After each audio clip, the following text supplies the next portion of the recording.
Before we move on, I want to go back to a couple of sentences and just dwell on them for a minute or two here.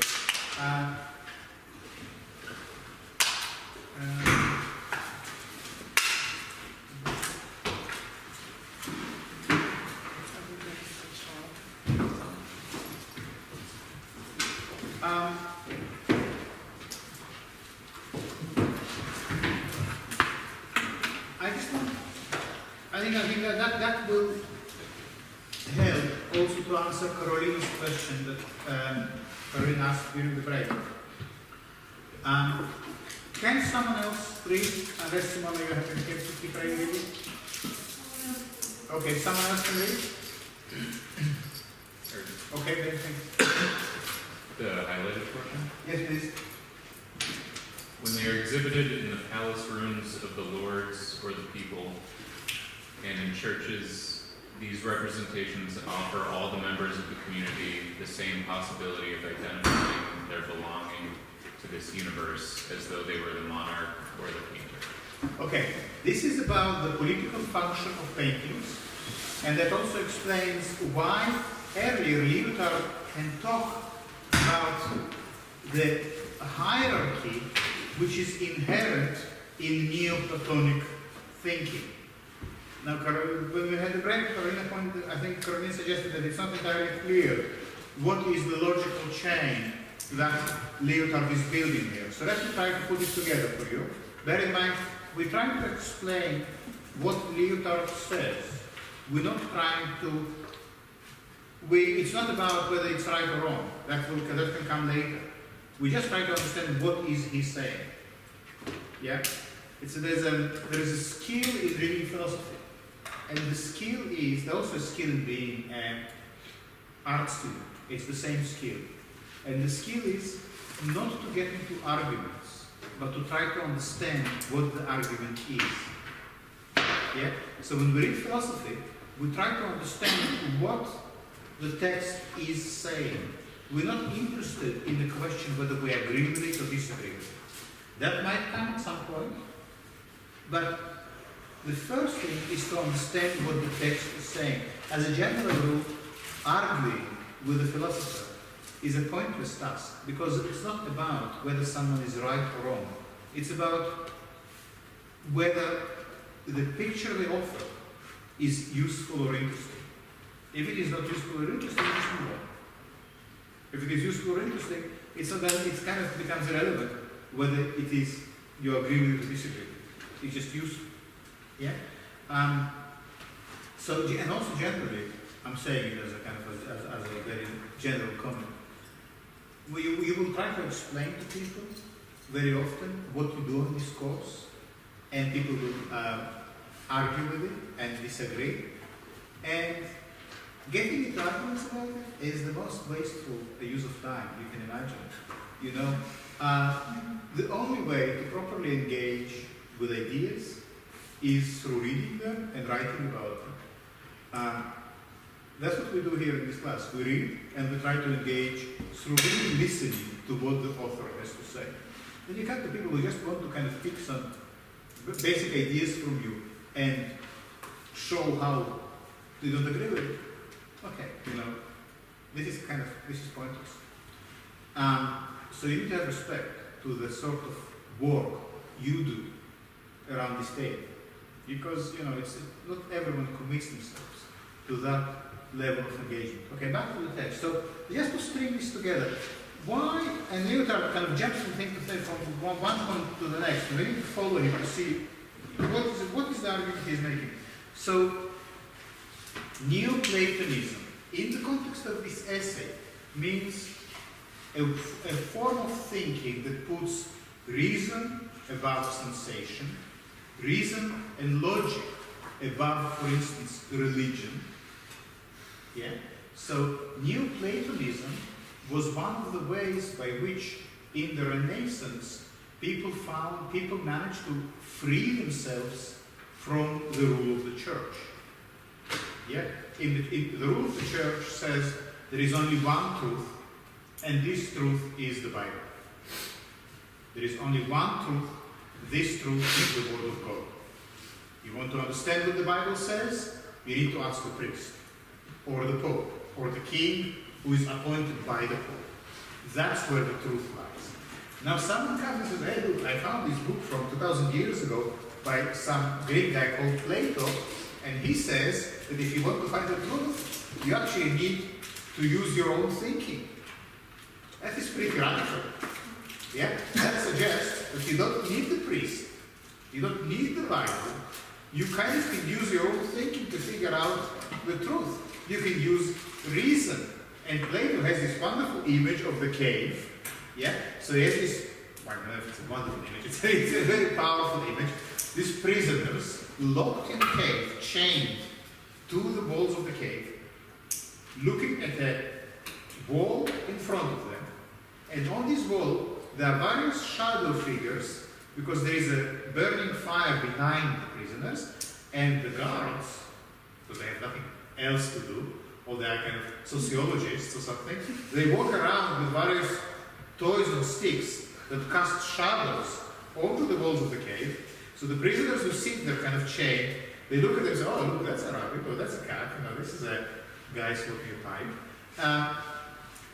And that's their world. So they look, everything they know about the world, they know from looking at these shadows of the cave. Yeah, when you walk to a cinema, it's the same thing. You are in the cave, you have these images, this is the world. Now, one of the prisoners escapes, breaks away from the chains, runs out of the cave.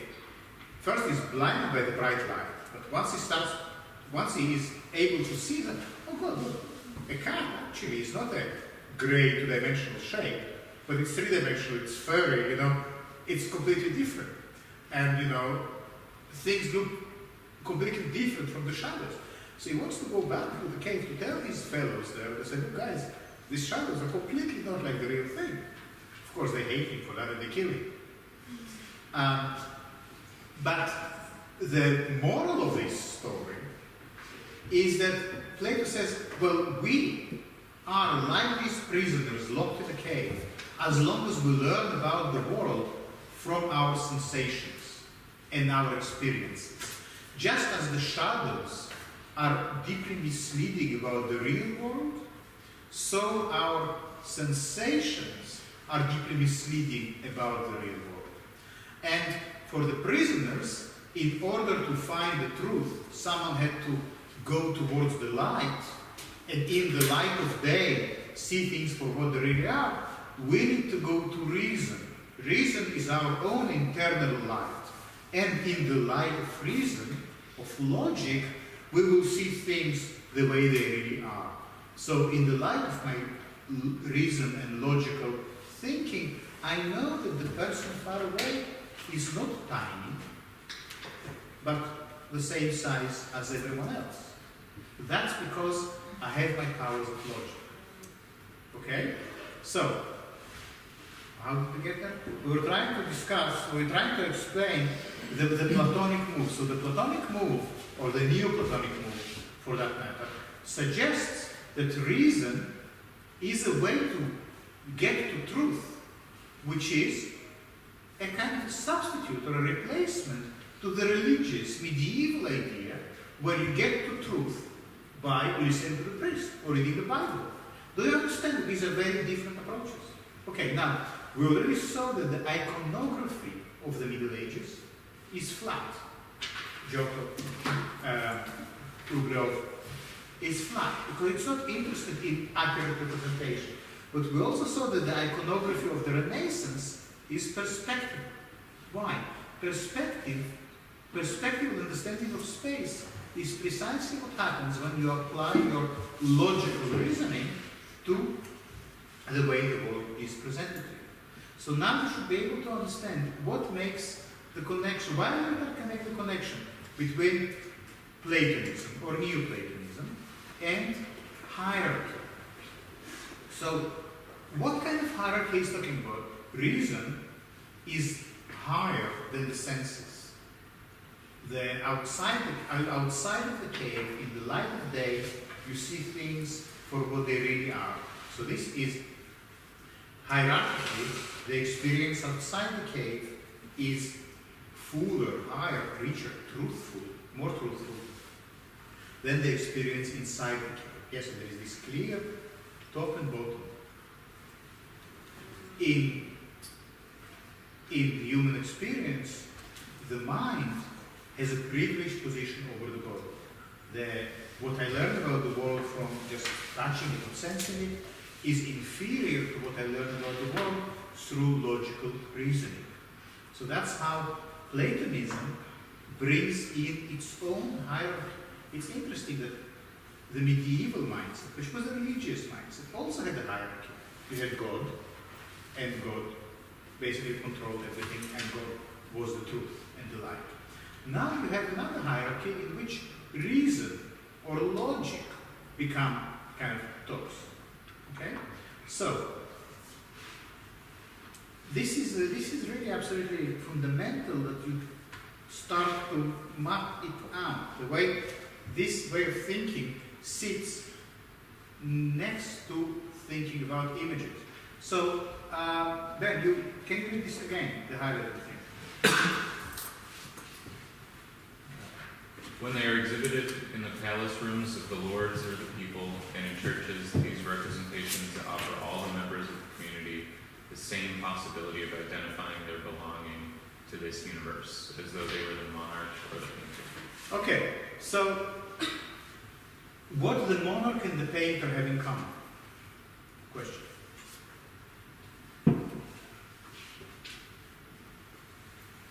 What the monarch and the painter have in common? Perspective. This singularity, this monocular vision.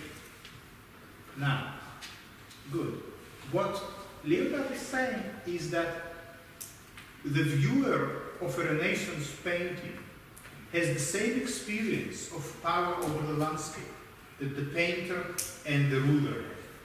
Yeah? So everyone participates in the same optical regime. Okay? Good. And I think the next sentence is interesting. The modern notion of culture is born in the public access to the signs of historical political identity and their collective deciphering. Yeah? So he says here that this collective looking at images, this collective acceptance of the logic of representation, of the rules of perspective, that's what creates the modern political culture or modern culture in general. Modern culture is born out of this shared experience of looking at optical representations. Yeah? I mean, the one thing to note about this is that what Lyotard is doing, he places the visual, whether it is a painting or a photograph, at the very center of the political. Yeah? He's not saying that, fine art or photography or painting is a decoration or a representation of power. He says it is the power. If you want to understand how power operates, you need to understand how a picture operates. That's a very troubling thought, because it suggests that we basically are, as a course of photography, we are a course in politics. That might not be to everyone's liking, or you might find it very exciting. I find it exciting. But that is what Lyotard is saying. He says, the painting or the image is not a representation of power, it is the power. So going back to the front page of Thomas Hobbes' Leviathan, and in a sense he says, well, this is not only an image of power, this is also power itself. Yeah. Why? Because of the way the image is structured. Not only because of what is represented in the image, but because of its construction. So if you remember the 4 images we saw 2 weeks ago, they all share a specific construction that places them at the center of culture, at the center of a certain political and cultural mindset. Right. Any questions?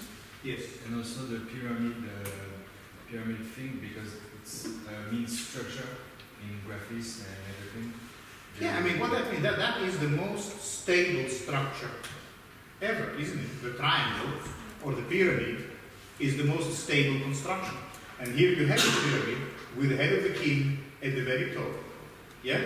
It's stable, it's eternal, it's universal.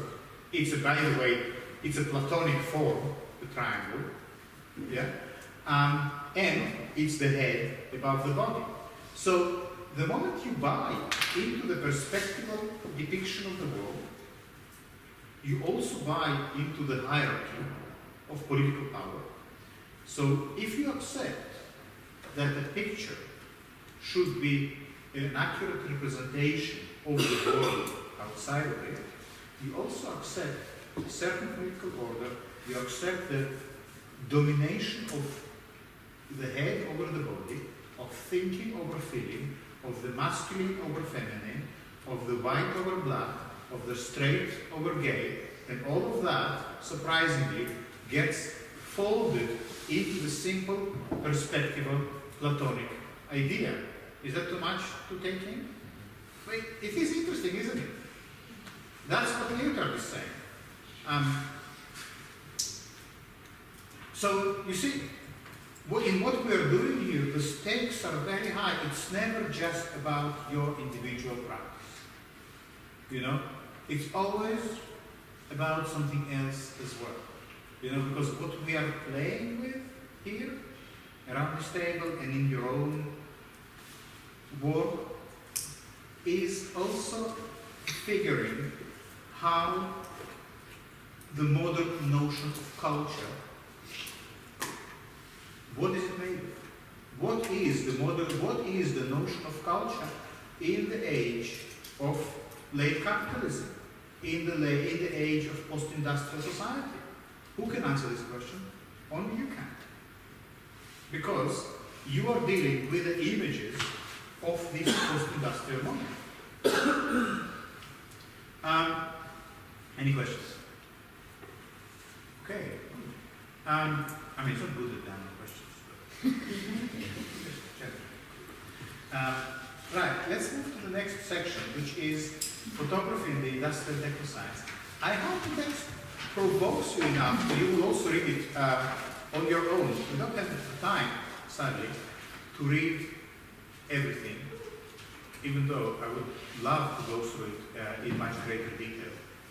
But I want to move to the sections titled Photography and Industrial Technoscience. And we will go to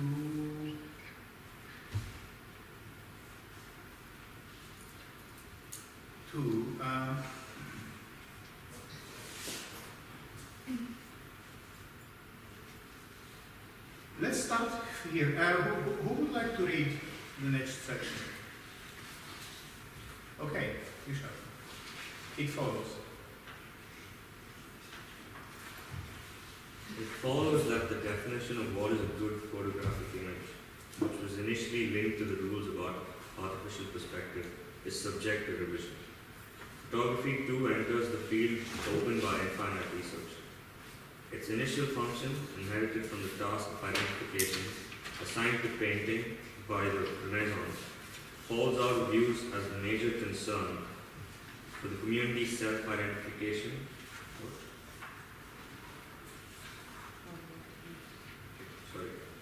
Its initial function, inherited from the task of identification. I think you jumped somewhere. If it helps, look at the board here. Falls out of use as the major concern for the community's self-identification falls out of use. Yeah? So let's just make sure that we understand this sentence. Its initial function, photography's initial function, inherited from the task of identification, recognition, representation, assigned to painting by the Renaissance falls out of use as the major concern for the community's self-identification falls out of use. Okay, we'll go over it again in a minute, but let's just read a bit further. In the current state of techno-science and capital, the identification of the community with itself has no need of the support of minds. It does not require any shared great ideologies, but takes place through the mediation of the whole set of goods and services, exchanged at a prodigious speed, of the general equivalent of the exchanges, that is, money, and the absolute presupposed of this equivalent, that is, language. Okay, now, so I just thought it's a very interesting paragraph because it kind of tries to pinpoint what makes a good photographic image. That might be of interest to somebody. So let's just go through it kind of piece by piece. Initially, the idea of the good photographic image was what? How do you understand it? It follows that the definition of what is a good photographic image, which was initially linked to the rules of artificial perspective, is subject to revision. How do you understand that? It was a dictated Say it again? It was a perspective that was dictated and enforced. In the but just to put it really simply, so we'll show that everyone kind of gets it. Initially, he says that photography was doing what? Replacing painting. Replacing painting, that's like imitating painting, following the same logic.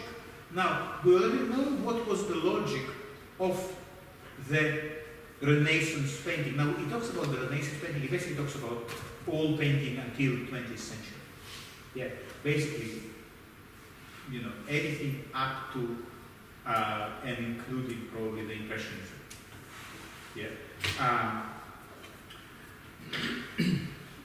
The definition of what makes a good image was accurate representation of reality. Mimesis, that's right, yeah. Mimesis, it's a Greek word, it means imitation, accurate copy. Yeah? A good painter could make an accurate copy. A good photograph also was an accurate copy. Yes, I don't understand why he said that photography was trying to imitate painting. Did I really accept it for me? In what way photography was trying to imitate painting? Because photography was, well, the painting is an accurate representation. Yeah? So photography follows the same. Well, I don't know how should we what should we look at? For instance, let's look at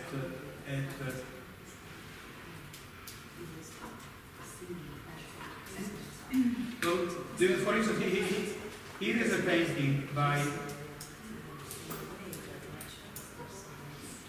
painting by Bowlby, The Ambassadors.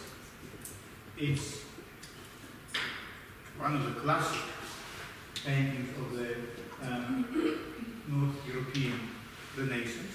Do you see that he will, ignoring the strange object of the floor, do you see that essentially it is a photograph? Yeah, it would be hard to make a more accurate photograph. Yeah, it is entirely focused on the most detailed representation of reality. If you zoom in, you get all these things that really, I mean, you can view it on Google Art Project. It allows you to magnify it hundreds of times, and you see the most amazing detail in the fabric, in everything. So this is a painting that until today, you know, can kind of compete with the accuracy of photography. So, does it make sense? I think I have a good example of Yeah. the first photographer for the monarchy in Vienna. He was called Ludwig Amal was the first professional photographer, and if you look at the photos, it looks ridiculous because it's really simulating paintings. What is his name? Shall I? Yeah.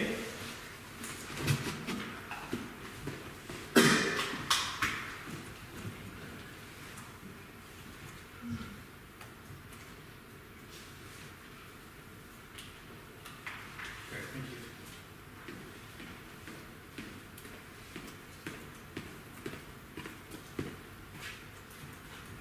Yeah, but it's a very good example. I mean, you can see how, I mean, if you compare side by side the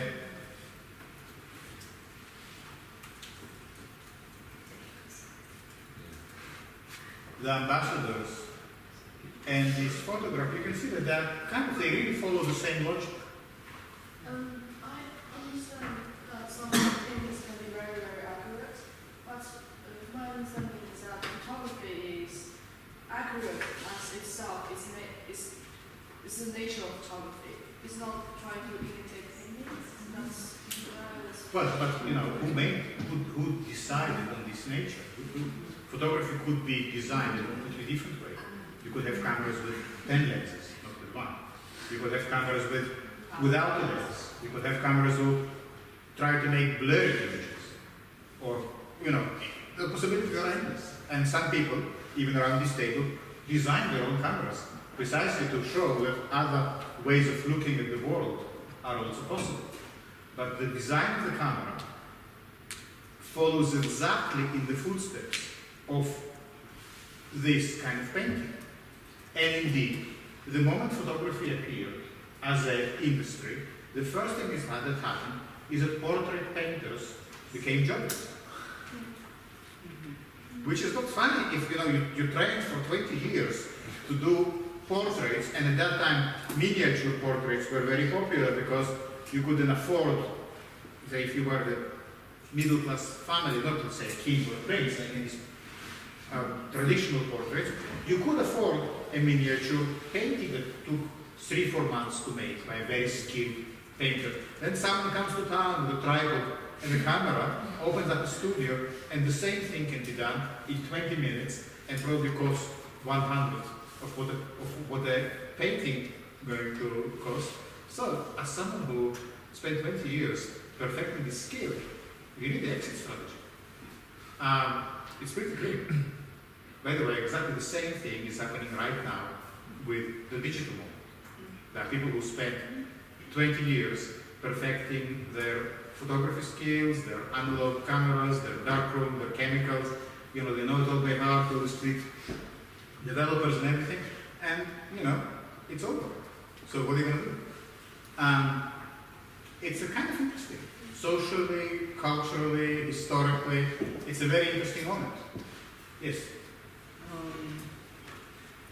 I'm just thinking about Talbot and his book on Pencil of Nature. It has this manual for what photography can be used. For Talbot? Yeah. Yeah, and it's amazing. So I don't know. I just wanted to share. Well, no, it's good that you mentioned Henry Fox Talbot. He is, the photography was invented twice, more or less at the same time, once in France, once in Britain, and in some other places, also in South America, also in the States, and more or less parallel inventions happen. So Henry Fox Talbot, he's the British inventor of photography, his book, Pencil of Nature, is very interesting. The title is interesting, Pencil of Nature. It means that nature now can make its own self-portrait. Yeah?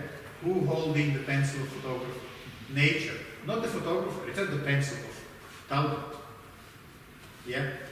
The whole idea that the photographer is someone who is the author of the photograph. It's a very late invention. Originally, it was seen that it's nature or the process itself that writes itself into an image. So that is good. But does it make sense? Yeah. Yeah. Okay, let's go to the next question. Let's move on. Let's have a look at those. So, originally, you see, photography imitated painting. Photography was in the way the studio portraits were set up, as we saw, but also in the way the camera was designed as the painter's eye. The lens, the emphasis was on sharpness, on accuracy, on realism. Yeah? Of course, it could be otherwise. You could design a completely different photographic process. Yeah? It would be a good question to ask why, let's say, sharpness was so important. Why privilege sharpness? You remember how those of you who were at the lecture on the event yesterday, we kind of suggested that only things which are immobile, only objects can be captured in a sharp way. So perhaps if photography was less obsessed with sharpness and with accuracy and with some kind of precision, it would be more open to deal with events rather than with things or facts. Okay, so initially, photography modeled itself on the Renaissance ideal of the painting. Yeah. Now, I know we cover a lot of ground here, so the next idea of the painting could be a separate lecture. But you just need to have this notion in your mind. When we talk about the Renaissance, we talk about this perspectival, realistic form of painting that started around the 14th century and carried on until late into the 19th century. But then, he says, photography too enters the field opened by infinite research.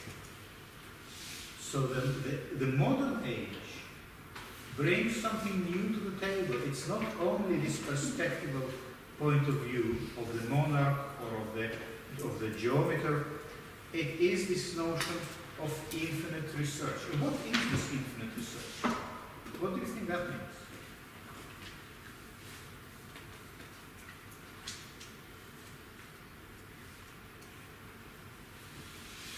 It's endless in the subject matter. It's endless in the subject matter, yes? I was going to say, there could be more than one perspective of how to perceive it. Like, because obviously if there was just one perspective, then everybody would be shooting for that one answer, but there might be multiple answers, so it gives infinite possibility. Yeah, I think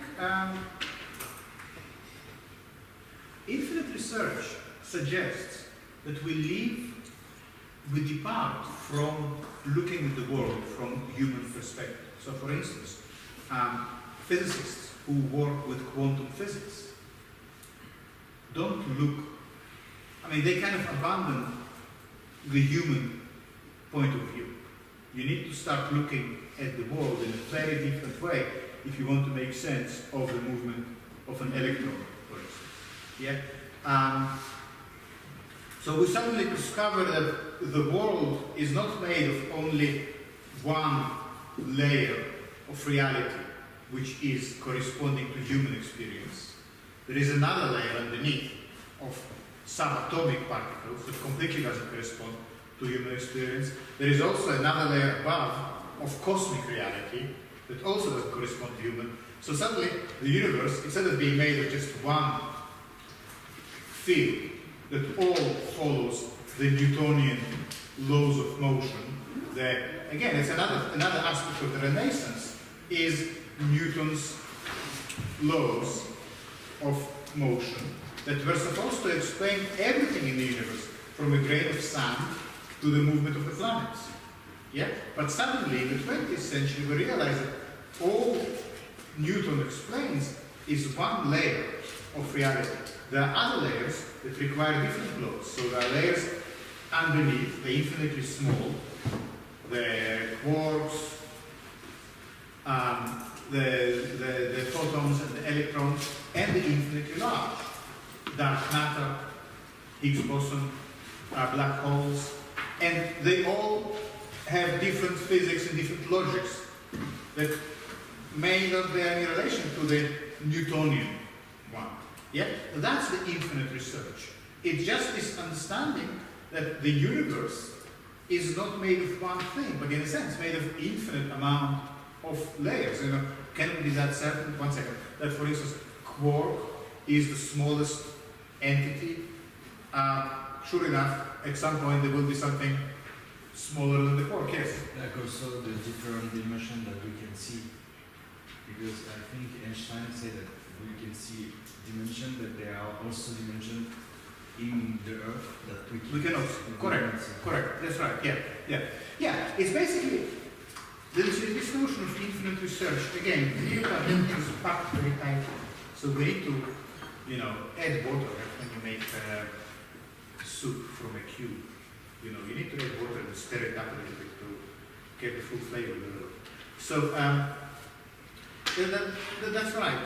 The notion of infinite research relates to levels of the world that don't correspond to human way of thinking. So, for instance, the internet is bigger and vaster than any of us can make any sense of. In a sense, this is a field of infinite research. So photography too enters the field opened by infinite research. I mean, just to throw it out, it's quite fascinating that, do you know that Hadron Collider is built under the mountains of Switzerland? Yeah, and it's at 20 kilometers of this tunnel, where physicists from CERN, what they do, they speed up. I mean, obviously you can tell exactly the depth of my understanding of this thing, but they speed up particles and they let them basically hit a photosensitive plate to see the moment of the impact as an explosion, and that gives some idea of what the Big Bang could do. Yeah, that's quite interesting. It's basically, it is a kind of photographic experiment. What the origin of the world is, we look for it as a photographic image of sorts. Yeah. Again, it kind of goes back to what Lyotard is saying, how the visual and the way we know about the world and the way the politics are organized are deeply interlinked. They are not separate. In school we have a drawing class, then we have a math class, then we have citizenship class, or something like that. What Lyotard is saying, this is a wrong way of thinking. These all things are interconnected. That's what they don't teach you in school. That the political system is dependent on the visual system and dependent on the scientific system. They are interlocked in quite invisible but deeply important ways. Okay, so photography too enters the field opened by infinite research. Its initial function, inherited from the task of identification or representation, assigned to painting by the Renaissance, falls out of use as the major concern for a community's self-identification falls out of use. There is like a couple of translations. But photography's role as a representation becomes irrelevant. That is the message. As society moves towards this notion of the world as not representation, as not given as a perfect Renaissance picture, everything can be surveyed. Who said here that we just cannot see the large parts of the world? Someone said that. Who was it? Yeah? One of you said it. Come on. Maybe you think somebody yesterday mentioned you can't see the entire coast of That's right, yeah, that's what Federico, we're going to read this text later on. No, but someone said unstable that we now know that large parts of the world we cannot just visually comprehend them. Yet they are not representation. So as our understanding of the world expands and cannot be really explained anymore by the representation of a painting or a landscape, so photography's ability to represent accurately becomes the least relevant part of photography. It just stops being interesting.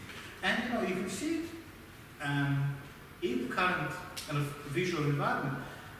I mean, to be frank with you, what is the point of, for instance, going out there with a camera and making a picture of a landscape? Because I can Google you any kind of landscape you want, you know, whatever landscape you want, I can find it online for you. Yes. I was right across from the London Eye. There's something called, there's a store, and I forget what it's called, but they just sell, you know, shots of scenic London stuff, and there's tons of people around there capturing with their own phones and cameras. I just think it's funny that, you know, you can buy this stuff, and people are still trying to capture them. And part of it's for the memory of being there, but you know, and Absolutely no. I think it's true. People know this stuff.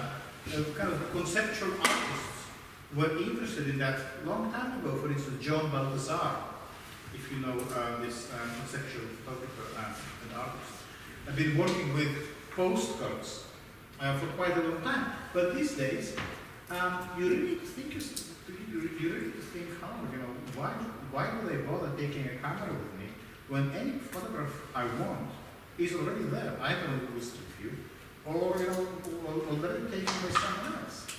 So, well, while in the past maybe that was not the case, and maybe if you went on holiday, you could bring back some kind of pictures that really were unique and really had something special to say, even though I doubt that was the case in the day. Now it really seems kind of pointless because you have access to the whole archive of world photographs. You know, so whatever picture you need, you can just find it. Which, again, raises a question for us. What is really the purpose of photography? Yes. They decide to memorize, because if, for example, someone goes in, he is not being necessarily a photographer, but if someone goes in one days, he wants to keep a memory, and this is like coming back to in some way to the to the purpose of photography at the beginning, because they wanted to catch the crime. He wanted to just like keep a moment in some way, and taking photographs even though they are landscape and they could be found in place in the internet. Someone wants to take the picture because he wants to keep that moment, that is his moment in the holiday, or a selfie, or I don't know. Also, it's like the selfie, it's like let's take a selfie with friends. So we're gonna memorize this moment forever. We are all together, friends, and take a selfie. And I think it's the same. Well, that's very interesting, because the first thing you do when you take a selfie is that you upload it online, no? You immediately share it. Yeah. So. No, I don't know. I don't want to say about sharing. I was just saying. Yeah. But what is implied, I think, in what you're describing, is that really there is something about the network or the sharing or some kind of community that becomes perhaps more important than representation of a specific moment. Yes. And it's also linked to the feeling of ownership, fulfillment. For example, if I go to a place and I take a picture of the landscape, I feel that that's my picture. Yeah. But the picture that is online that I can search and can find is not related to me. No. And also, if I'm really good at photography, like if I take a really good picture, I'm proud of myself. I share it with other people, and Yeah. But also, I observed my father take photographs. He didn't really look. He just take the photo, and then it was like more like he said about sharing with the family when he was here. He immediately sent it to my mom, and kind of just, it doesn't really matter the quality. And sometimes like, oh, you actually didn't put anything really nice, but it was just a photograph of somewhere he thinks that's nice. Mm-hmm. And when he was taking photographs, he wouldn't looking really careful. It was just capture Mhm. that place, that showing that he went or he see these things. There's no kind of representation. It's more about my own experience that I've been there. Okay, good, good. I was just gonna say that I think that it has like a strong relation to like the way that Lyotard was saying that you know, it's not the actual, or you know, the way you were saying it's not the actual depiction like that creates power, but it's the actual piece in itself is power. Because the apparatus is, you know, doing its job and it's, you know, creating this thing. I think that that's like the same reason that tourists and people want to share these moments is because they feel that sense of power. Like they are, you know, for instance, that person that was depicting that thing created, you know, something powerful. And, you know, like she was saying powerful. And as a proof, I was there. As a proof, yeah. Possession as well, sort of like consumerism, but you're possessing that particular, like London Eye, is that people will stand there and just, you know, That's right. We must find some kind of purpose for photography. Otherwise, what are we doing here? No? Let's find some justification. Let's see what Lyotard is saying about that. Ben, do you mind taking it from this point in the current state of technoscience and capital? Just close my Which one? I actually was In the current state of technoscience and capital, the identification of the community with itself has no need for the support or of the support of minds. It does not require any shared great ideologies, but takes place through the meditation of the whole set of goods. Mediation, of the whole set of goods and services exchanged at a prodigious speed of the general equivalent of the exchanges, i.e. money, and the absolute proposed of this equivalent, i.e. language. Okay. Here it gets a little bit complicated. Is someone coming in? Okay, I wasn't sure if, like, some of the, just occasionally, there was a translation of certain things that seems a little bit. The translation is not the best. We often deal with translations because we often read texts which are not written originally in English. Sometimes the translation can be a blessing because it can help you understand the text. It's a kind of a layer of interpretation. But sometimes they can feel that the interpretation is getting in the way. If someone here you can read French, and if you can find this text in the original and help us understand its final points, that would be very welcome. Anyone has the original? So, is it any better? No. Short answer. Okay. Now look guys, Lyotard is, over the last 50 years, there were very few people who can really claim to totally refigure the intellectual landscape. Lyotard is one of them. Are you familiar with the term postmodernism? Postmodernity? He came up with that. He made the postmodern. He is a great thinker, and it is difficult to read him.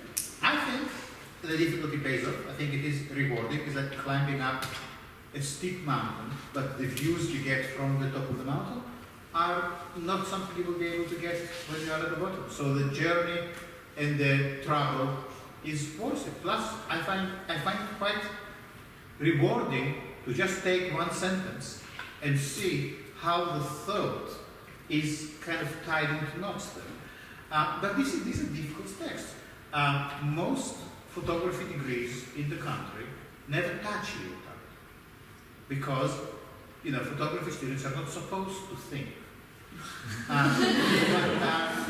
But on this course, we think, and the texts are difficult,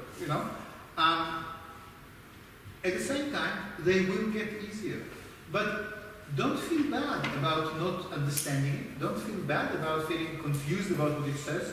if you feel confused, it means that you are learning. It means that you are in the process.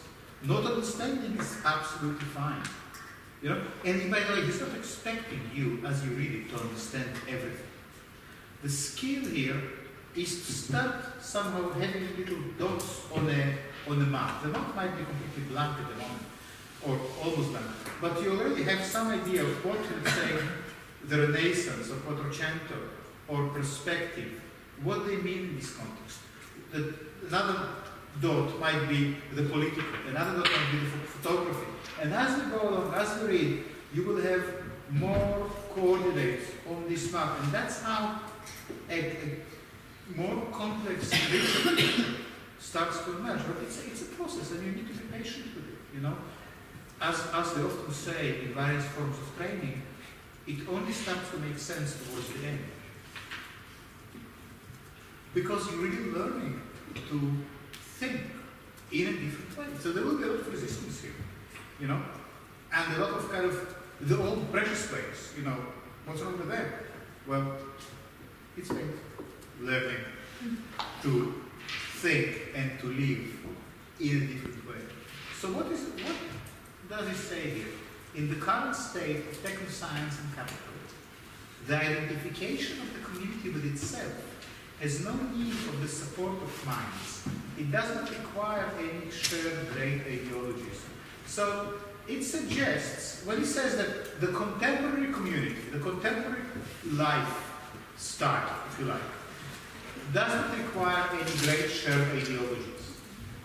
So it suggests that in the past, the community relied or required shared ideologies. What do you think he is talking about? Like history, education. We can be more specific, but history itself, okay, maybe history is an ideology, but I dropped a little hint earlier when I said that Lyotard came up with the concept of postmodernity. And you know what kind of defines, or what is the definition of postmodernity? One of the key characteristics that Lyotard is talking about is that it's the end of the grand, yes? That there is no longer just one theory to explain. That's right. It's the end of the grand narratives. What are the grand narratives? Well, history is a grand narrative. And postmodernity is, in a sense, the end of history. Other grand narratives is, for instance, truth. Truth is a grand narrative, you know? So, but Lyotard is saying, and he refers to his other work, that in the contemporary age, there is no agreed notion of what truth means. Partly, physics is to blame. Because, as we already mentioned, 20th century physics and mathematics started to question very established axioms about truth and certainty. Suddenly the universe, the 20th century universe, is much less certain than the 19th century was. That's a paradox, because science became much more advanced, but certainty diminished as a result. Because once we started to be able to look into what the atom is made of, or what the universe is made of, we became much less certain about the world. As long as we just measured falling objects and cannonballs, you know, and billiard balls, it was all followed the same rules. So that was one shared great ideology. You could say that Newton's laws of motion was a great shared ideology. You could build a bridge everywhere in the world based on these rules. You can still do that now. But for other things, you need something else. Democracy is another shared ideology. So in the current climate, he says community has no need for any shared ideologies. So he talks about some kind of fragmentation. And what is the great ideology of the individual field he spoke about earlier? Geometry. Perspective.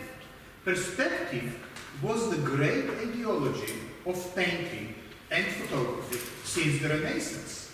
If you have a landscape in front of you that you want to paint, then you make sure that the landscape is geometrically accurate, and therefore you create this perspectival, realistic image. Yeah, and I'm not sure we're on the same page. So let's have a look at the. Can anyone think of a painter of landscapes?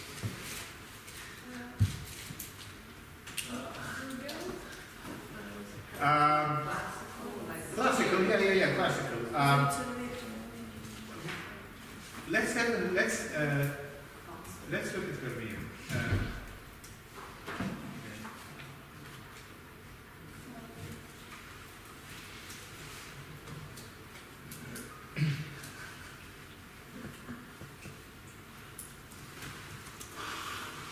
Or you know, even this. Yeah. Okay, so this is Vermeer, Flemish painter, much later than the Quattrocento. I think this is the 1669. Yes, this is the 17th century.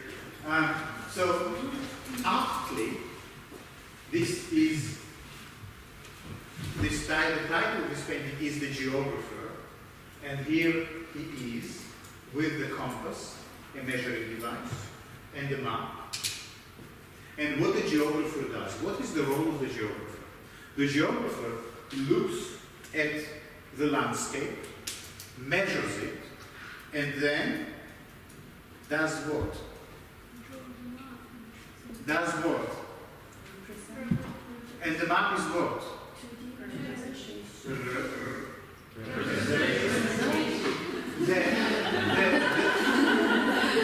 You're getting it. You are getting it. The cartographer or the geographer represents the landscape on a piece of paper. Yes? And the maps were really power too. We get to the power, absolutely right, yeah. So the cartographer, the geographer, represents the landscape on a piece of paper. As you are completely right, Shimon, this is also an act of power. Why? Because once you map the territory on a piece of paper, you can move your armies into it. Yeah? You know where the mountain will be, you know where the river will be, you can bring your teams to build a bridge. You know that you need to bring wood with you to build the bridge over the river to go to the other side, you know, and kill the Indians. And you can do that because you have a map. So, as she once said, the very act of representing the landscape on a piece of paper is an act of power, of domination, of control, of hierarchy. Does it start to connect the dots, Carolina? Yeah? Good, thank you. Now, interestingly, the geographer who is busy representing the world is also represented in the picture following exactly the same logic. So the logic of the painter who maps this scene onto the canvas and the logic of the geographer who maps the landscape onto a piece of paper is the same logic. Does it make sense? Can you see it working?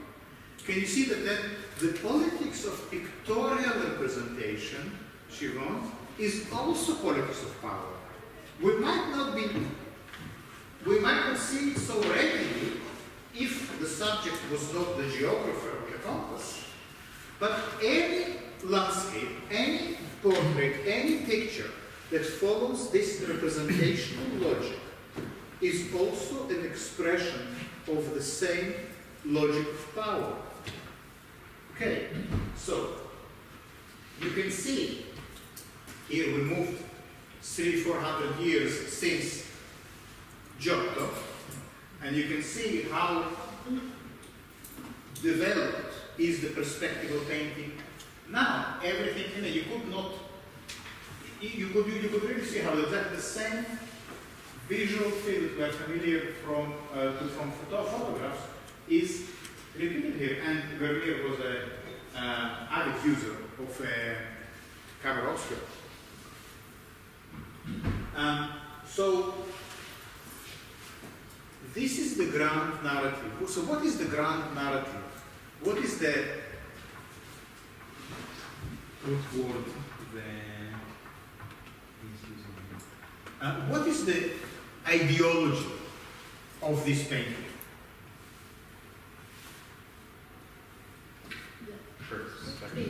Perspective. Representation. That's right. Yeah.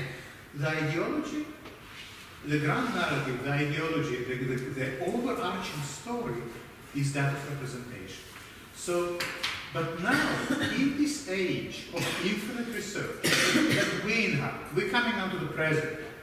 Basically, Lyotard says, you cannot keep working like Vermeer.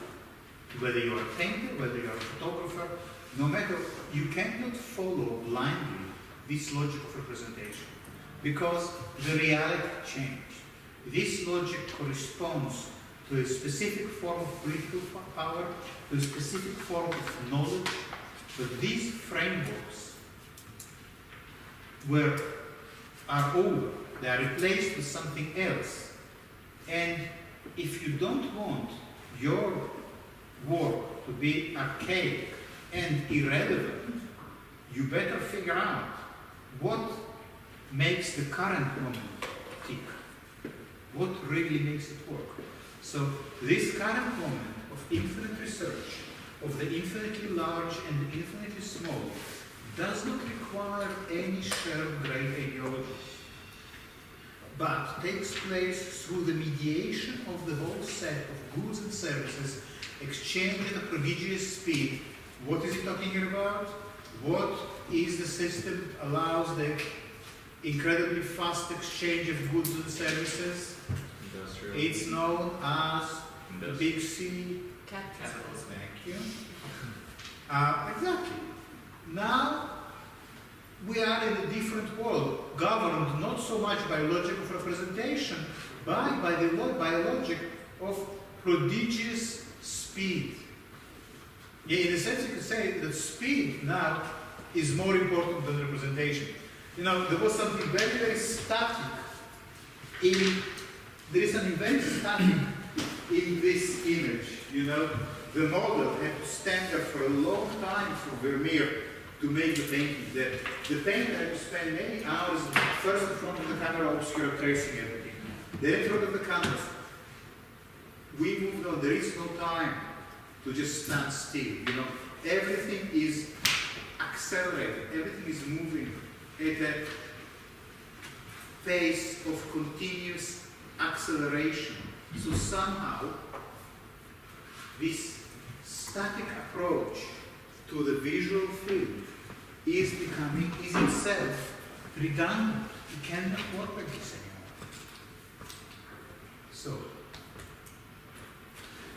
So what replaces these great narratives of truth, representation, ocular logic? We have money, speed, language, technologies, investments, this kind of things. The traditional function of the political institution undergoes displacement. What is a political institution? Give me an example. Are you asleep? Give me an example of a political institution. Parliament. Great. Democracy is a political institution. And how this democracy is called, by the way? This democracy, how is it called? It also starts with R. No. Representation of democracy. Isn't that interesting? Representation of democracy. Why is it called representation of democracy? Because we elect our representatives, people who will represent us in the parliament. If you can vote in this country, then you don't elect your prime minister. You elect your representative to the parliament. You don't participate yourself in politics, but you elect representatives that will do politics on your behalf. You don't decide what will be the level of taxation. You don't decide whether to go to war or not. but you elect a representative that will make these decisions for you. Yes. Is he like, I don't know, I was just thinking, like, in terms of like one-to-one comparison, like you're electing a camera to be like, you know, a machine that represents, and then you're Good, yeah. I mean, could you look at this politician as a machine as well? I don't know. Well, that is possible. What is important though is why are you trusted to elect a representative? Why? Answer. Anyone has an answer? Capable of thought, Exactly. capable of thinking. Exactly, because you are assumed to be rational. Hey, that's Neoplatonism again. You are assumed to have your head over your shoulders, over your stomach, over your genitals, over your knees, over your feet. Yeah? If you are mentally unstable, if you are in a mental asylum, you will not be allowed to vote. It's interesting, no? It's not a punishment, but simply, if you are not rational, then you cannot make a rational representation. You cannot select rationally who will be represented. So, what is the grand narrative, or what is the ideology that underpins democratic representation? It's the idea that we are rational human beings. It's interesting, isn't it? And how do we know that we are rational human beings? Well, because we represent the world in a rational way. We'll wait for a couple of seconds.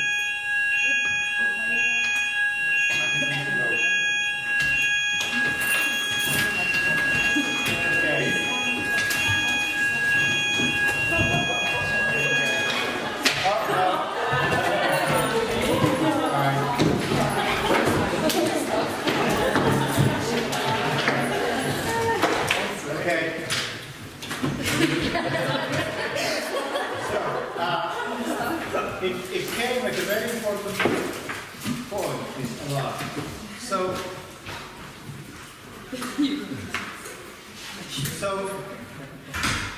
what Lyotard is saying is that,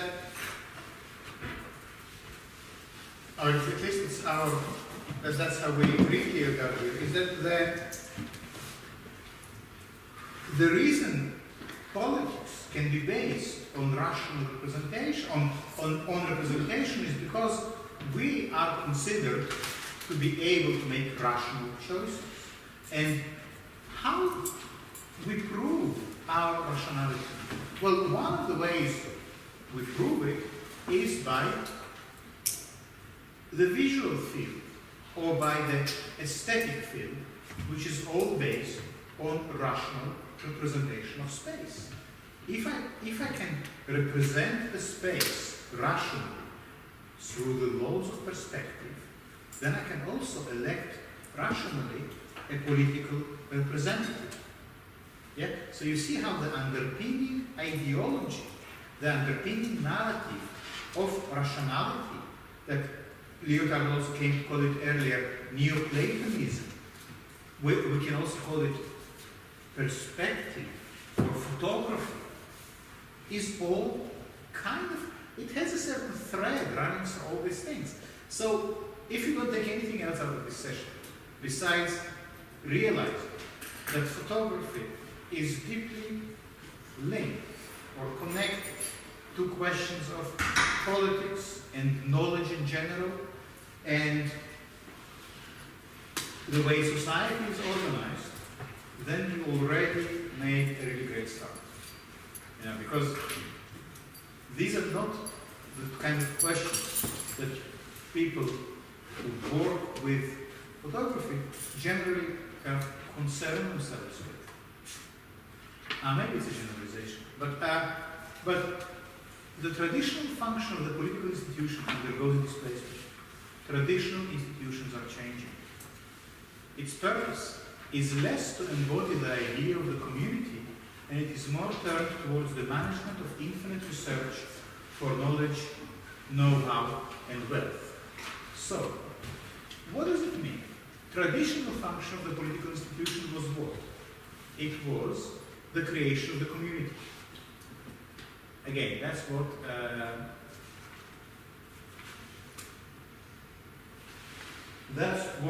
Lyotard is saying. The creation of the community by means of the democratic process. But he says this model undergoes displacement, and you could see it perhaps in, let's say, the Occupy movement. It's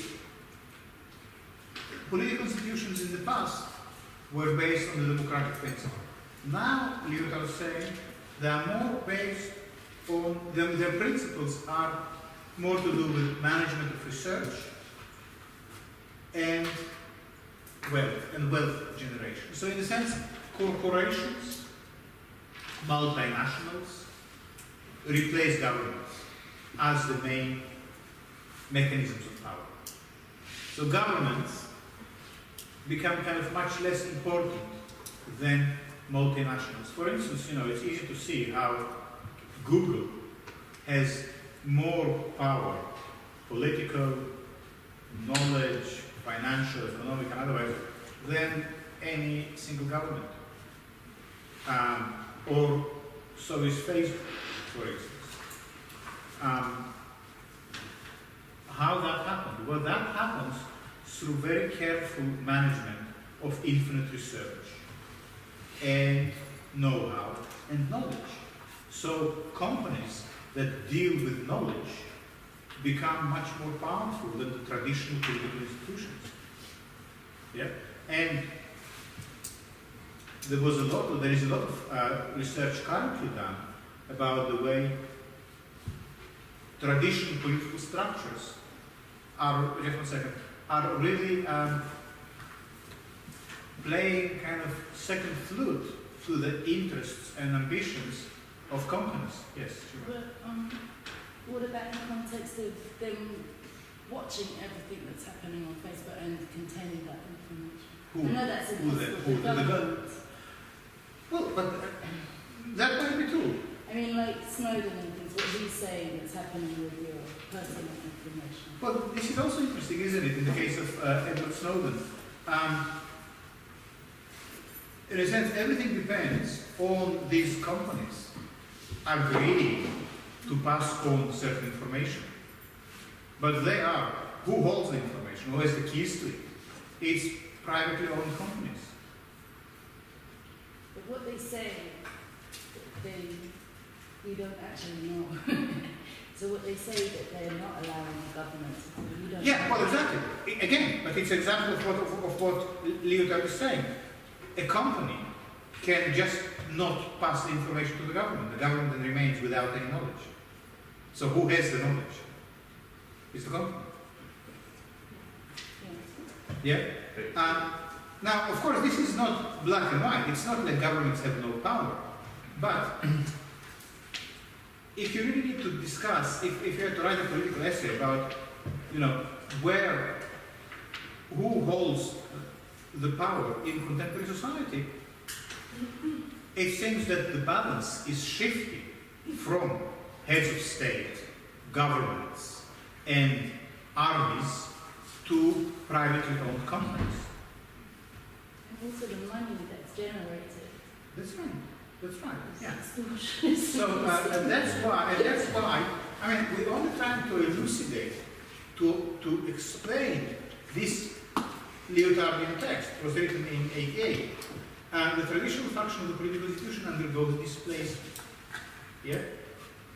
The purpose is less to build a community, more to manage knowledge and to increase wealth. So the question is, for us, in this new environment, in which the logic of representation is not playing the same role as in the past, in which what is actually happening has less to do with the visual representation of space. In this general movement, I'm reading from here, in this general movement, photography is released from the responsibilities of ideological identification it has inherited from the tradition of painting and it henceforth gives rise to research. So it sounds like what Lyotard is saying, that in this general movement away from established ideologies of representation, governments, and established solid fixed structures, photography doesn't have the responsibility of representing the world anymore. For about 100 years, more or less since photography's invention, for 150 years, photography was the main device by which we knew what the world looks like. If you want to know what the pyramids in Egypt look like, you look at the photograph. If you want to know what your grandmother looks like when on her wedding night, you look at the photograph. Yeah? If you want to know what the Vietnam War looks like, or what the concentration camps in Bergen-Belsen look like, you look at the photograph. For everything, there was a photograph.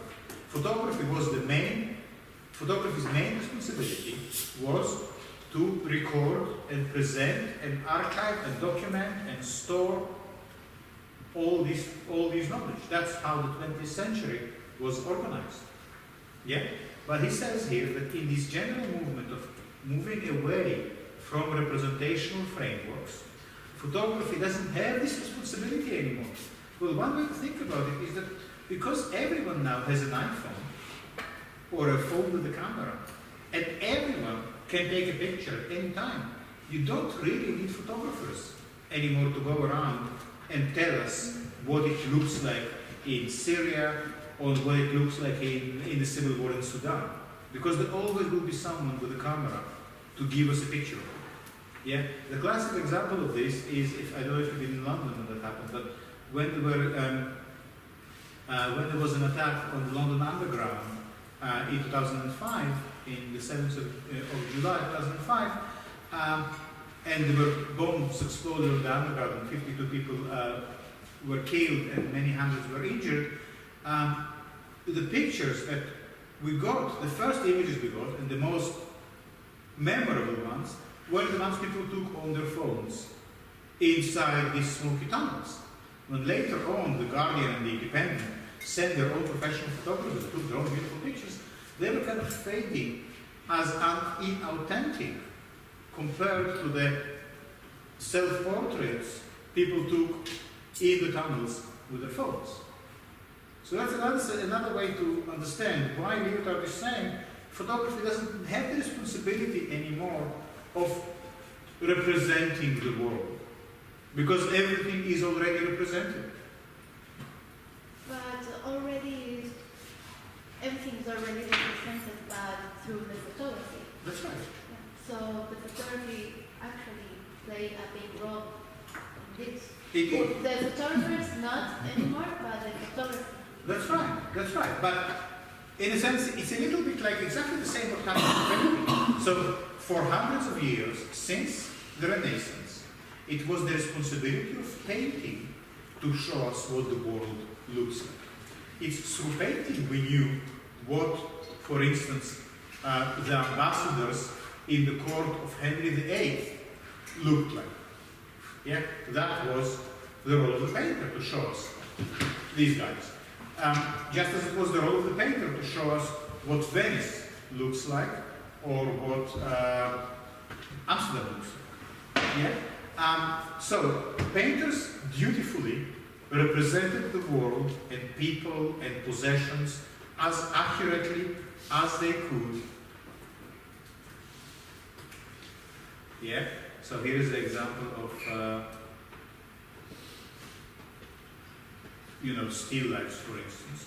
So that was the job of the painter, to represent things to us in great detail. Maybe you didn't have a violin in your possession, maybe you didn't have beautiful glass objects or various other curiosities, but you could go and look at a painting and have some idea of what these things look like. Right? So, for hundreds of years, since the Renaissance, painters beautifully represented everything, and as a reward for their service to the community, they were elevated to the status of artists. That's Lyotard says, by the way. That's not me, that's Lyotard. Now, photography then came into the scene and said, look, I can do the same thing faster, better, cheaper. So painters obviously had to find other jobs, and photography got onto the task and did that thing, all this representing faster, better, cheaper, the snapshots, the Kodak camera. You know, you didn't need to hire a painter to paint your family anymore because you could just do it on your own with the Kodak camera. You press the button, we do the rest. That was the first famous slogan of Eastman Kodak camera company. And do you think the celebrity photographer took over? Because it would, obviously for the wealthy, they would want their photographs to be a bit special. Well, I think it's the same thing. It's the same thing. The task of photography was to show us what the celebrity looks like, to show us what your mother looks like. The same thing that painting used to do. Now photography is now. What happened to painting? Obviously the poor painters who just graduated, and then suddenly photography appeared in 1838. That was a sad story. But what happened? Did people stop painting? No. Okay, good. What happened? Exhibitions? Yes, Julie. I think it's really interesting because it reacts on photography. So photography, which becomes more real, paintings become more abstract. Exactly. For painting invented abstraction. In desperation, or maybe in relief, because suddenly they didn't have to do this boring task of representing everything all the time. Painters suddenly, at last, we don't need to paint a pair of boots or someone's rosy cheeks or someone's moustache or a horse. We can do what we always wanted and just paint what it's like to paint. Just paint abstract. And then, yes? What do you feel? Exactly, yeah. Because there was no possibility of a painter competing with a photographer at accurate representation. Yeah? Maybe on some kind of niche level, just as there is a kind of niche level at which black and white fine art photography still exists. But on maybe on some kind of niche level, the ability to make a good portrait is still valid. You can go and do a portrait of a queen, something like that, on the Jubilee. But generally, that's not, photography doesn't better. So painters discovered abstraction. As you said, they started to paint their own feelings. Now, what Lyotard is suggesting is that photography is now on the cusp of being liberated from the chore of representation as well. Because everyone now can do representation. Everyone can take pictures with the phone and they will be just as sharp, just as good. You don't need to go to school. You definitely don't need an MA in photography to take a photograph. Take it from me.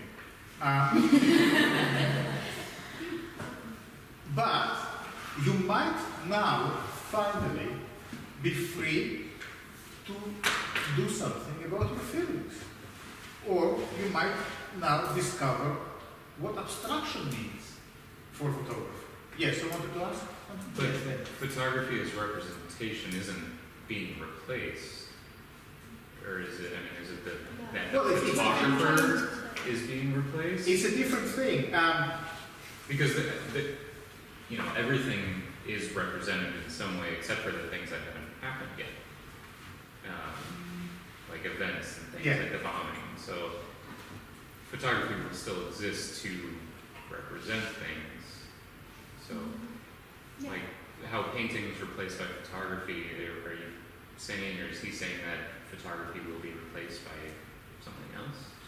I'm saying that not that photography will be replaced by something else. I think photography as the mechanical way of making images is not going anywhere.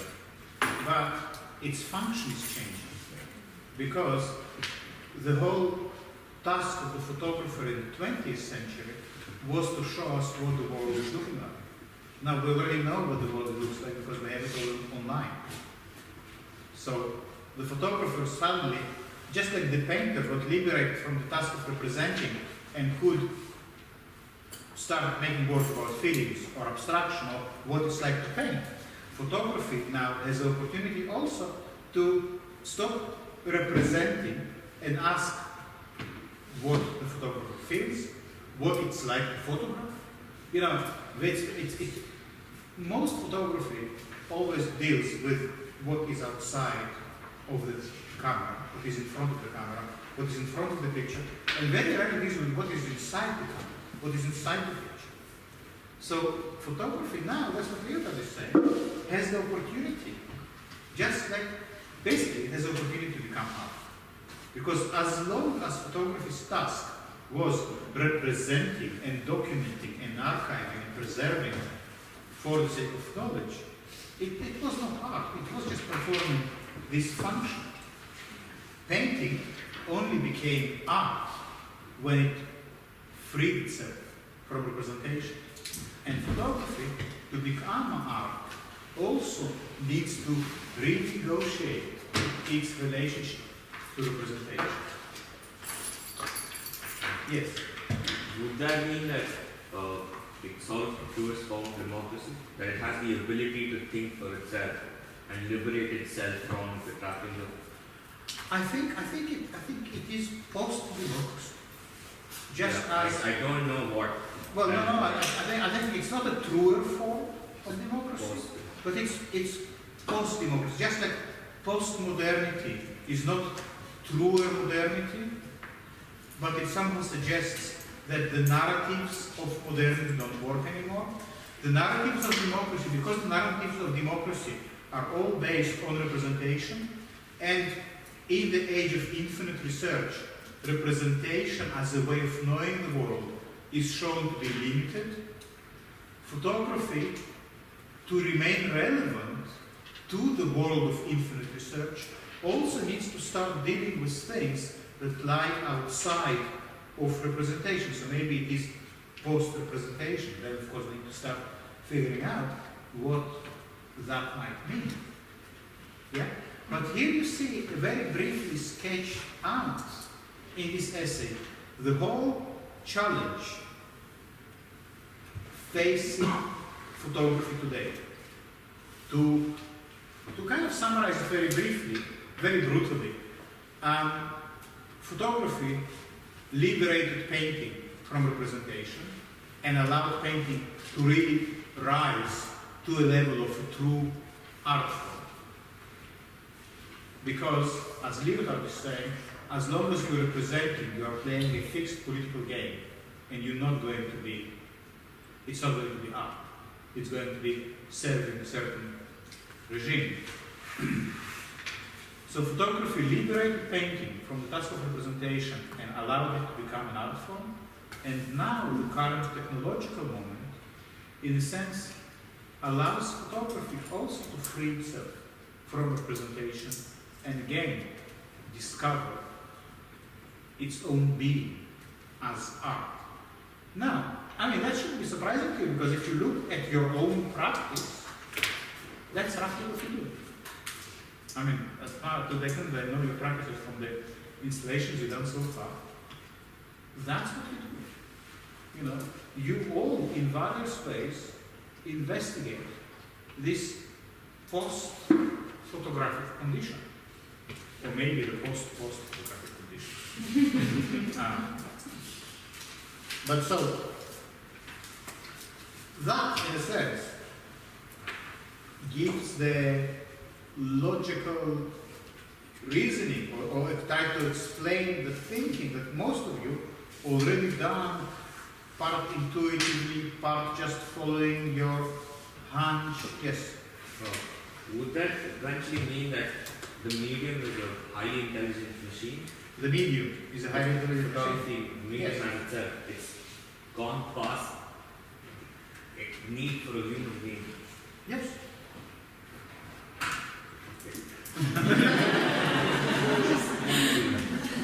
Okay, if we have another second, there is this thing else there. Okay, on page 1, any thoughts so far? Any comments? Anyone feeling particularly angry?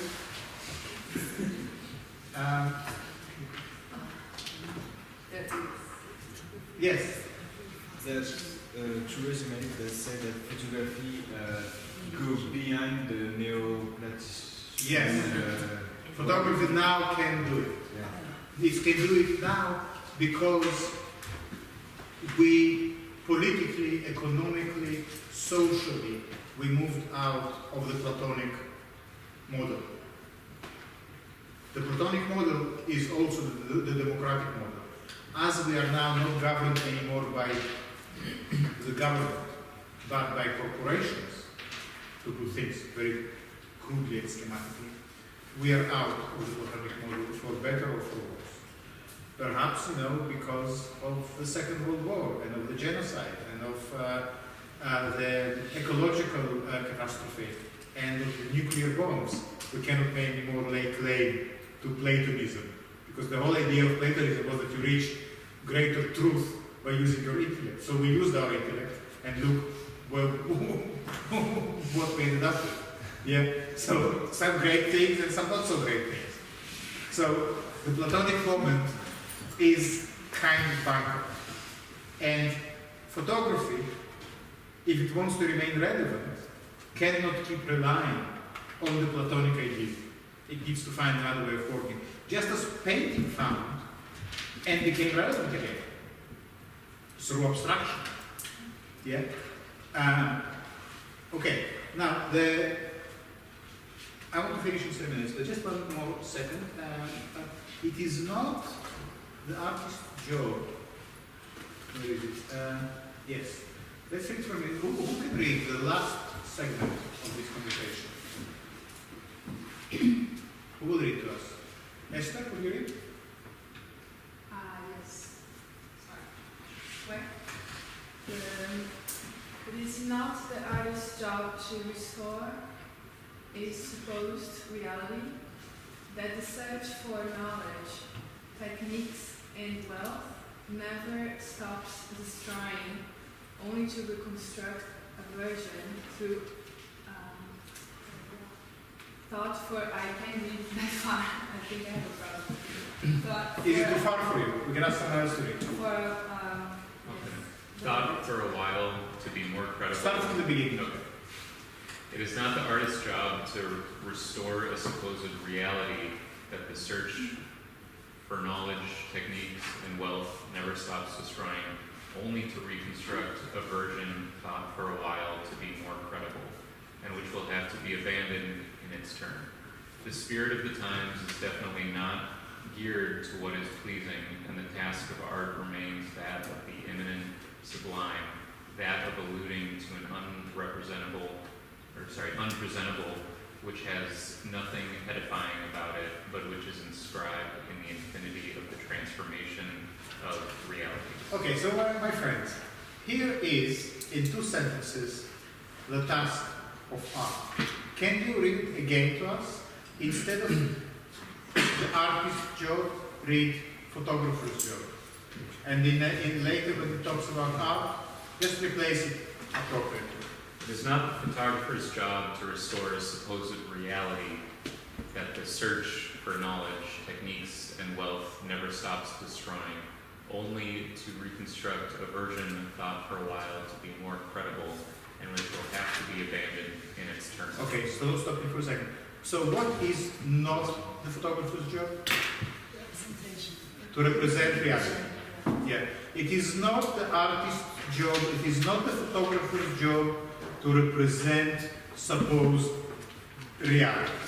Written by a person who invented postmodernism, so obviously reality will be in inverted commas. Okay, the spirit of the times? The spirit of the times is definitely not geared to what is pleasing, and the task of photography remains that of the imminent sublime, that of alluding to an unpresentable... Okay, let's stop here for a second. What does it mean? The spirit of the times is definitely not geared to what is pleasing. What is pleasing? What is pleasing? Beauty. Beauty, exactly. Perspective, harmony. All these kind of ideals, this sort of the fine print, the beautifully executed image. This is anachronistic. This is completely out of step. Yeah, might be pleasant, but eating cake is also pleasant. The spirit of the time, let's read the last sentence again. The spirit of the times is definitely not geared to what is pleasing, and the task of photography remains that of the imminent sublime. That What is the imminent sublime? Death? Death? Kind No. No, but interesting. No, we spoke about it yesterday in the lecture. The sublime is the of movement. good. Event. The event. That's right. The sublime, and I wanted to talk about the sublime yesterday, but we didn't have time, ran out of time. The sublime is precisely the unrepresented. What is the sublime? We discuss a bit later. But check it out. Try to find out for yourself. What the sublime is. How do you say sublime in Italian? How do you say sublime in French? Sublime. How do you say sublime in German? How do you say sublime, how do you say sublime in Chinese? Great. Great. What all these words have mean? It's this experience of facing something that is unrepresentable. The classic example of the sublime. Yeah, I mean, the classic example of the sublime is, for instance, you are in your house, and there is a stormy night, and you see these kind of stormy clouds and the lightning, and you hear the kind of, and you feel this massive nature that can crush you like a fly, but you are safe in your cocoon, and you have this experience of this immensely powerful nature. I would say if you stay under the rock and you watch the ocean under your feet, this is the sublime. This is in the presence of something that is enormous. What does it mean? Something enormous. It's unrepresentable. Can you represent all the stars in the sky? No, but when you lie on your back on the beach and you look at all these stars, you have this experience of the sublime. Yeah? This is the Kantian notion. Infinity is also sublime because it is. How can you represent infinity? Of course you can. Yeah? But whenever you encounter infinity, either in mathematics or in looking at the stars, the experience is sublime. So the task of art, Lyotard says, is dealing with the event, the sublime, the non-representable. If you can represent it, don't bother. Why? Because you can Google it. And if you cannot Google it, so good. Okay. Maybe if you can Google it, then it might be worth representing something that cannot be Googled. So the spirit of the times is definitely not geared to what is pleasing. The task of art remains that of the immanent sublime, that of alluding to an unpresentable, which has nothing edifying about, but which is inscribed in the infinity of the transformation of reality. So art somehow has to be tuned to the way the transformation is happening in the field of life. This transformation from democracy to capital, from governments to corporations. And what is this transformation? Yesterday, this transformation, we called it the event. It's the movement. Movement is exactly what photography is so bad at capturing. Why? Because it's so busy representing objects. But we don't want to represent an object. We want to represent the movement. But when you find out that when you deal with movement, then representation becomes the wrong tool. Yes. I was trying to figure out which page this is on. It's the last page. Okay, 128. It's the one paragraph before last. So this is now. I like the last three sentences. Can we also read them, please? Who will read? Who didn't read it? Anyone didn't read it? Who wants to read? Kathy? We know that this does not happen without anguish. We know that this does not happen without anguish, but painters are not responsible to the question, how can we escape anguish? They are responsible to the question, what is it to paint? The fact that, as members of the intellectual class, they are also responsible to the question, how can we make those who are not artists understand our painting? does not mean that the two responsibilities are to be confused. Okay, can you read it again and replace the word painters with photographers? Replace the word artists with, you get Just always with photography. Yes. But photographers are not responsible to the question, how can we escape anguish? They are responsible to the question, what is to paint or to photography? So what is the question that photography needs to answer? The question is, you want to hear it? What is photography? It's not the task of photography to tell us what a parquet pen looks like, or a staircase, or a bottle of milk. The task of photography is to tell us what is photography. Okay, are we clear about that? Yes. Good. And now, can you carry on? And the fact that as members of the intellectual class, they are also responsible to the question, how can we make those who are not photographers You can leave it not artists, that works. okay, understand our photography? Yes. Does not mean that the two responsibilities are to be confused. Okay, so the artist, or basically you, has two tasks.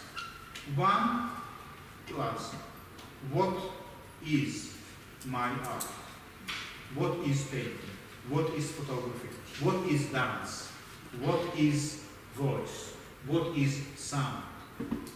And the other is, how can I make those who are not artists understand art? And he says these two questions don't need to be confused. So for Lyotard, the artist has a social role as well as a philosophical role. But he says these two questions need to be kept separate. And what is not the task of art? It's not the task of art to answer the question, how can we escape anguish? It's not the task of art to make beautiful, to make pretty. You know, people say, oh, I come home from work after a long day and I just want to look at something beautiful. This is not art. It's not the task of art to make the world, to show you the hidden beauty of the world, whether it is, some biologists or scientists or doctors might say, oh, look, I took these pictures with my electronic microscope of cancer cells, of tobacco cells, and look how beautiful they are. Well, guess what? This is not art. And I get people, because I edit a journal, I get people submitting these kind of projects all the time. This is not art. Showing how something is beautiful, and there are awards for this kind of macro photography. This has nothing to do with art, Lyotard says. It's not the task of the artist to make it, to relieve the human anguish. Maybe anguish is actually a good thing to have. It's the task of art to say what it is to make art. Thank you. With that.